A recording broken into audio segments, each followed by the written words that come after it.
함덕교회 창립주일, 교회 생일이죠. 축하합니다. 함덕교회 창립주일에 제가 당회장님 초대를 받고 헌법 제10장 67조 3항과 5항에 의거해서 말씀을 전한 후에 임시 당회를 지지하기 위해서 왔습니다. 어마무시한 사명을 갖고 왔습니다. 당회를 위해서 왔기 때문에 할 수 있는 한 말씀은 좀 짧게 전하도록 하겠습니다. 이쯤 되면 좋아해야 할 텐데 왜냐하면 제가 조그마한 교회들을 다니면서 이렇게 앉아서 예배 드려보면요, 어떤 데는 너무 짧아서 너무 무성한 것 같고, 어떤 데는 설교가 너무 길어서 말씀 과잉 섭취하는 것 같이 말씀 폭식하는 것처럼 느껴져가지고 좀 괴로울 때가 있었습니다. 제가 밑에 앉아서 예배 드려보니까 그걸 느껴지대요. 그래서 앞으로는 저는 조금 편안하게 들을 정도의 시간으로 말씀을 전하고 싶습니다. 오늘 본문 말씀에 의하면은 첫 말씀이 오직 너 하나님이 사람아, 이 호칭으로부터 시작합니다.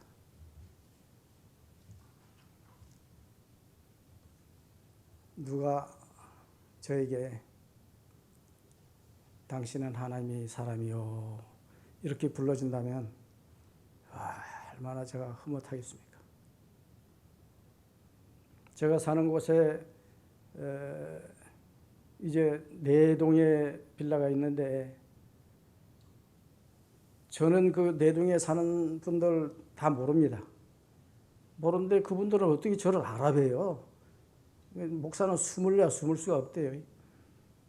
다니다가 만나면은 안녕하십니까 목사님 그렇게 하면 목사라는 말만 들어도 제가 좀 황송하기도 하고 미안하기도 해요. 이제는 목사 일 별로 안 하는데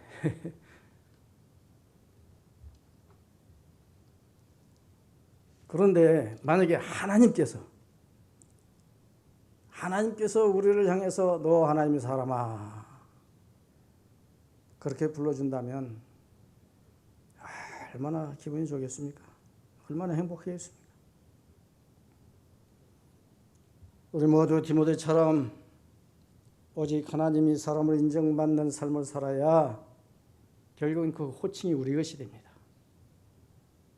디모데처럼 우리가 사라질 때, 디모데에게 명령하니 명령대로 사라질 때 우리가 하나님의 사람이 되는 거예요. 여기서 하나님의 사람이란 하나님께 속한 사람 아닙니까? 하나님께 속한 사람은 크리스찬들이에요. 예수 믿는 사람들입니다. 그리스도란 그 아름답던 이름이 있지 않습니까? 그리스도인. 어느 날부터 호칭되었던 그 그리스도인 초대교인, 어느 날부터 저 사람들은 그리스도인이다. 얼마나 아름답습니까? 근데 근래 와서 그 호칭이 이상한 이름으로 바꿔질 때가 있습니다.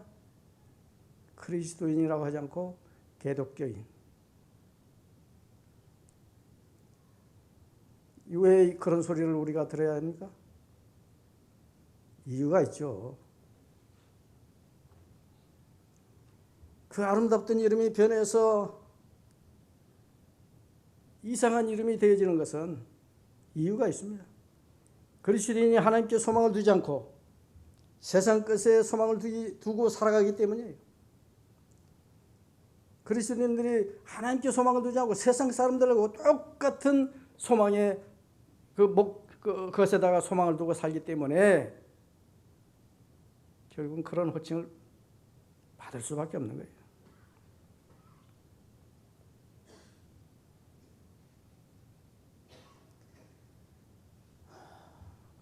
요즘 과거에 비해서 교회들이 얼마나 부자 됐습니까? 얼마나 부흥했습니까? 얼마나 많은 숫자들이 교회로 꾸역꾸역 몰려들고 있습니까? 더구나 농어촌의 작은 교회들은 뭐 형편없습니다만은 조금 대형 교회라고 하는 교회들 가보세요. 엄청납니다. 제 아들 나가는 교회 개척교회예요. 한번 나갔는데요. 세월립 해가지고 6개월도 안 된 교회인데 교인 수가 1,500명. 주차장은 완전히 차로 꽉 차버려서요. 예배 드리는 시간보다 나중에 예배 끝나고 차 빼는 시간이 더 오래 걸려요. 금방 시작한 교회인데도 그렇게 몰려들어요, 사람들이.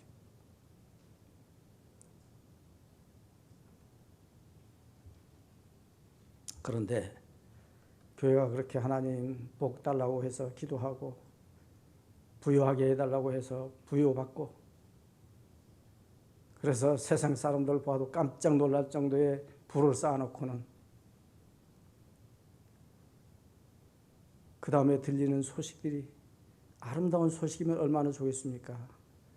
그걸로 이런 일을 한다, 저런 일을 한다, 정말로 사람들 감동시키는 그런 일들을 한다, 이러면 얼마나 좋겠습니까만은 그 부를 가지고 교만할 대로 교만해지고, 그래서 그 통장이 몇 개니 장부가 이중 장부가 몇 개니 하면서 하고, 심지어는 그 교회를 놓고 싶지 않아 가지고 대를 물려주면서라도 점령하려고 그렇게 아등바등하는 그런 모습들을 세상 사람들에게 다 보여주니까 이제는 교회가 세상 사람들을 걱정해야 할 텐데 세상 사람들이 교회를 걱정하는 그런 꼴이 돼버리지 않았습니까? 여러분, 대형교회에서 한번 그런 불미스러운 일들이 벌어지면요, 농어촌교회 몇십 개, 몇백 개 없어지는 건 문제가 아닙니다.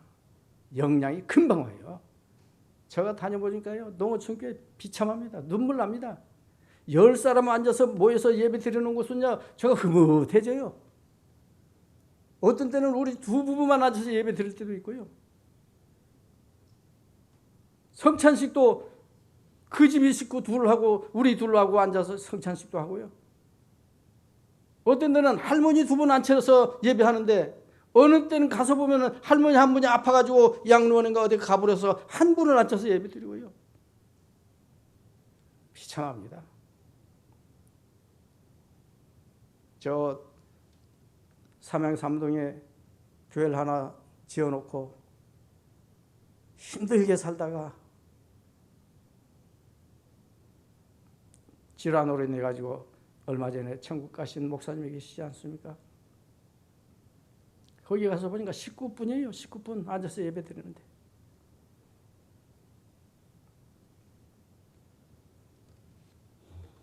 교회들이 그 부를 누리고 엄청난 것을 쌓아놓은 그 교회들이 조금만 너그럽게 그 주변에 있는 약한 교회들에게 이렇게 흘려보내준다면 다 살아날 수 있습니다.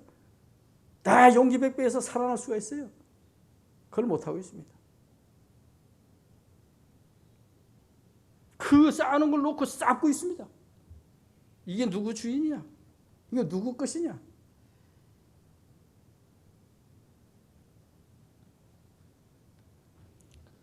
교회가 세상을 걱정해야 하는 세상인데 세상이 교회를 걱정하게 돼 있으니 이게 어떻게 막말로 개독교라는 말을 아니 들을 수가 있겠습니까? 자, 이제 그리스도인은 주님 뜻대로 사용되지는 자가 그리스도인이에요. 그리스도인 자체도 주님이 뜻대로 사용되지 않고 주님 내가 가진 모든 것도 주님 뜻대로 사용되지 해요.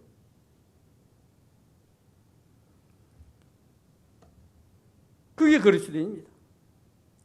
첫 번째로 여기서 말씀하는 것 11절에 보면 오직 너 하나님의 사람아 이것들을 피하고, 이것들을 피하라고 하는데 이것들이 뭐냐? 이 앞에 말씀드립니다. 이 10절 이전의 이야기.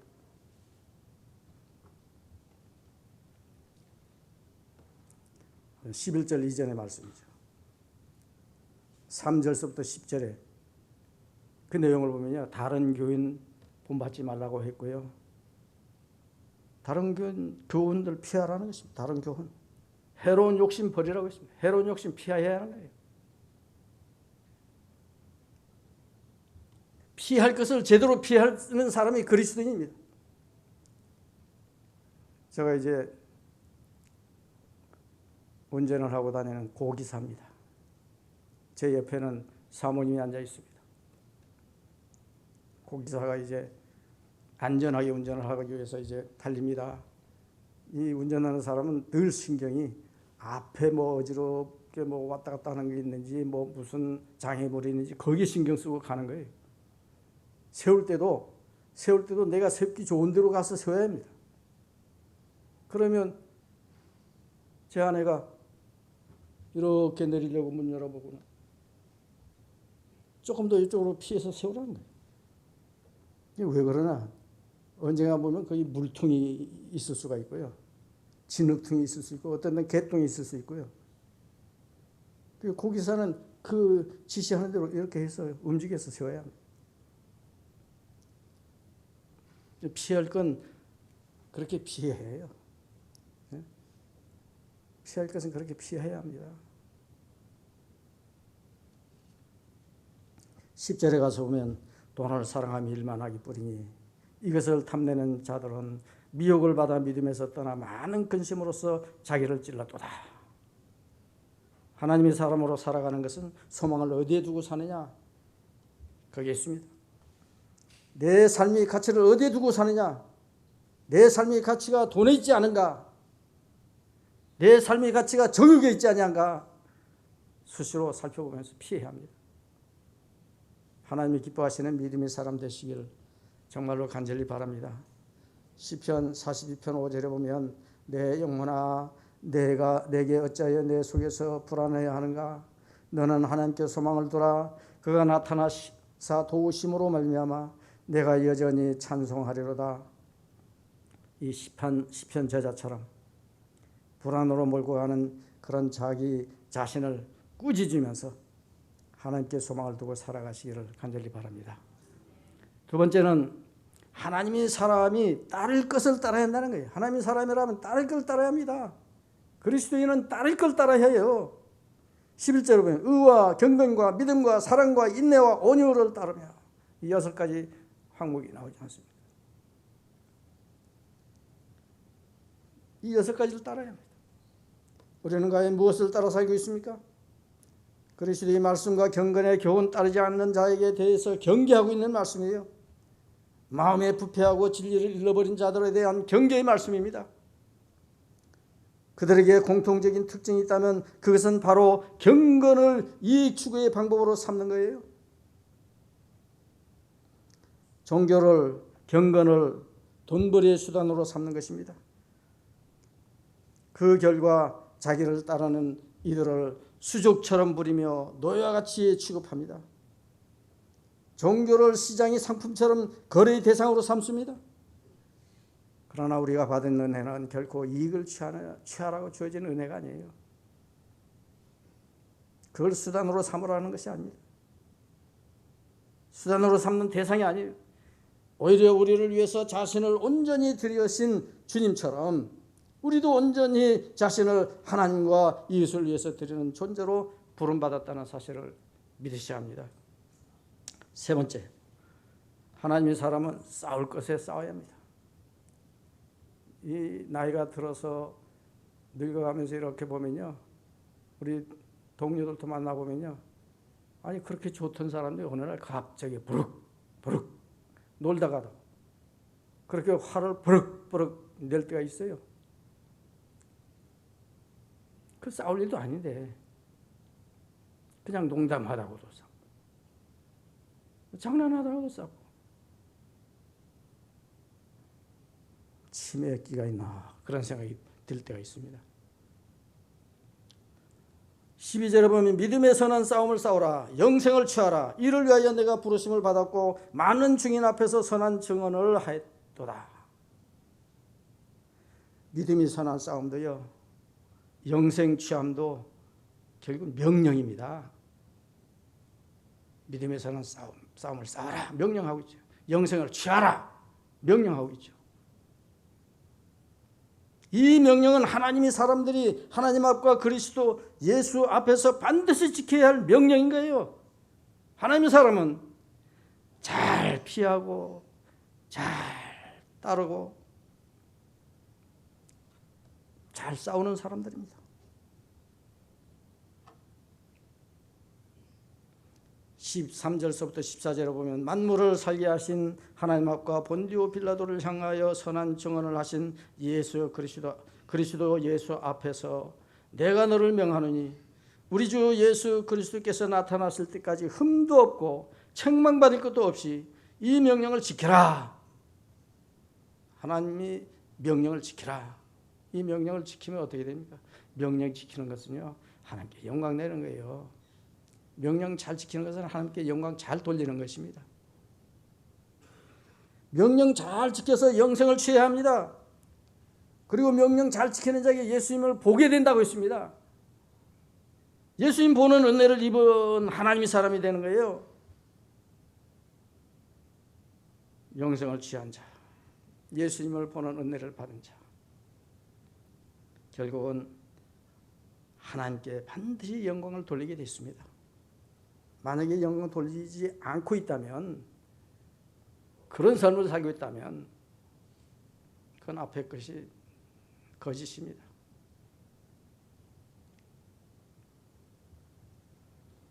(15절) (16절을) 본문에 보시면 기약이 이르면 하나님이 그라는 건 예수님이죠. 예수님의 나타나심을 보이시리니 복되시고 유일하신 주권자이시며 만왕의 왕이시며 만주의 주시오 오직 그에게만 죽지 아니함이 있고 그 가까이 가지 못할 빛에 가시고 어떤 사람도 보지 못하였고 또 볼 수 없는 분이시니 그에게 하나님에게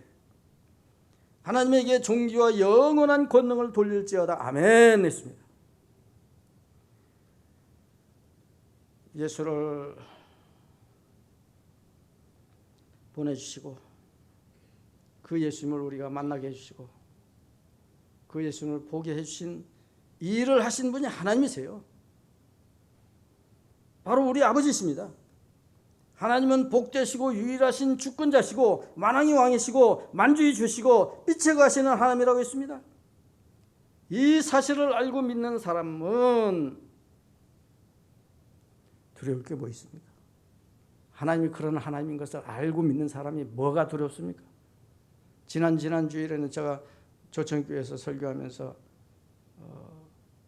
이제 지냈습니다만은 이렇게 저를 인도하는 장로님 한 분이 그 교육실, 당회실에서 그 교회로 오는 사이에 막 걱정을 해요. 요즘 비만 오고 이 햇빛이 일조량이 적어가지고 감귤이 제대로 안 돼서 큰일 났습니다. 막 걱정을 해요. 장로님 걱정하지 마세요. 장로님 그 가수는 없을 때도 잘 살았지 않습니까? 가수는 없을 때도 잘 살았어요. 태풍 가서 조금 피해 입었다고 걱정하고. 심지어 요즘 세태를 보면 걱정 안 할 수는 없어요. 동을 봐도 서를 봐도 북을 봐도 사방 천지를 봐도 이 나라가 걱정 안 될 수가 없는 시점에 왔습니다. 미국하고 관계도 이상해져 간다고 그러죠. 일본하고 관계는 틀어졌죠. 북한에서는 펑펑 이렇게 폭탄을 쏘아대죠. 서쪽에 중국은 또 어색해졌습니다. 과거 같지 않습니다. 이 제주도는 섬입니다만 우리나라는 섬이 아닌데도 섬처럼 여겨집니다. 그런데 그렇게 걱정스러워 매일매일 들려오는 소식이 걱정스러운 소식이고 뉴스가 걱정스러운 뉴스들이고 해도 하나님을 믿는 사람들, 이런 하나님을 믿는 사람들이라면 그렇게 하면 안 돼요. 그건 믿음 없는 거예요. 그렇게 너무 걱정하면. 과거 생각해 보세요. 우리나라 900번이나 침략을 받은 나라 아닙니까? 900번이나 침략받은, 역사적으로 900번 침략받은 나라로 해요. 그래도 우리가 지금 살고 있지 않습니까? 이 땅 위에서. 하나님이 다 정리해 줍니다. 전지전능하신 하나님, 권능의 하나님, 능력의 하나님, 빛이신 하나님, 진리의 하나님, 그 하나님께서 지금까지 다 보호해 줘서, 그래도 우리나라 11 경제 대국이라고 그러지 않습니까? 네. 여러분들 잘 먹고 잘 입고 편안한 집에서 잘 살고 있지 않습니까? 뭐가 걱정입니까? 하나님을 하나님으로 믿는 사람들, 진짜 하나님을 믿어지는 사람이라면 걱정할 게 없습니다. 본문, 특히 본문을 통해서 특별히 하나님이 높고 위대하심을 깨달아야 합니다. 이처럼 높고 위대하신 하나님께서 우리의 작은 신음에도 응답하시며 우리를 돌보시고 계시고 우리를 위해서 쉼없이 일하고 계시는 것에 대해서 합당한 존귀와 영광과 권능을 올려드리는, 영광을 돌리는 그리스도인들이 되어야 합니다.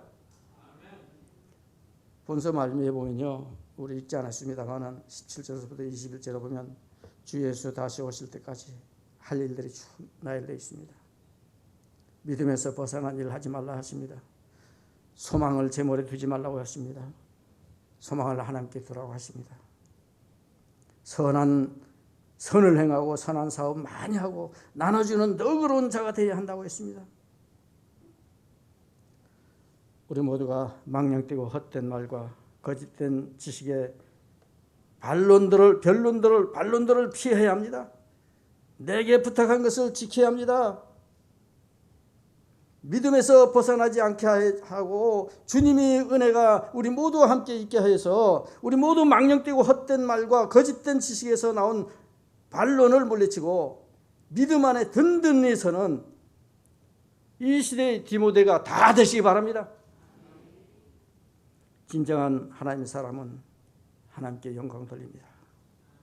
진정한 하나님의 사람 있는 교회는 하나님께 영광 돌리는 교회가 됩니다. 역사가 진득해져 갈수록 그 교회는 하나님의 은혜가 있는 교회라면, 진정 하나님의 사람이 그 속에 있다면, 그런 성도들과 목회자들이 진정 하나님의 사람이 되어서 신앙생활을 하고 있다면 서로 밀어주고 서로 땡겨주고 서로 세워주고 서로 붙들어주는 그런 교회가 되게 되어 있습니다. 함덕교회 연륜이 쌓일수록 하나님께 영광 돌려서 이 제주 지역에서 소문난 교회뿐만 아니라 한국 어디 갔다 놔도 소문난 함덕교회 되어지기를 간절히 비름하지 않습니다. 기도하겠습니다.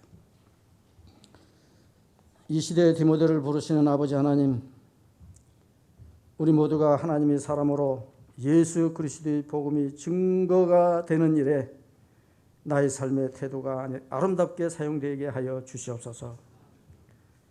우리의 희생과 공경이 나의 명예와 존경을 위한 것이 아니라 그리스도의 생명이 증거되고 구원의 역사가 이루어지는 걸음이 되게 하여 주시옵소서. 경건을 너무 복잡하게 만들어서 삶과 동떨어진 관념적인 것으로만 혼란스럽게 하지 않게 하여 주시옵시고, 나로 인해서 나의 이웃이 살게 되게 하여 주시옵시고, 그러기 위해서 나의 소망을 재물이 아니라 누리게 하시는 하나님께 두는 용기를 다 갖게 하여 주시옵소서. 내 것을 기꺼이 내어줄 수 있는 소박하고 단순한 걸음부터 걷게 하여 주시옵소서. 예배의 있을 당회 위에도 함께하여 주실 줄 믿사오며 우리를 구원하신 예수님 이름으로 기도합니다. 아멘.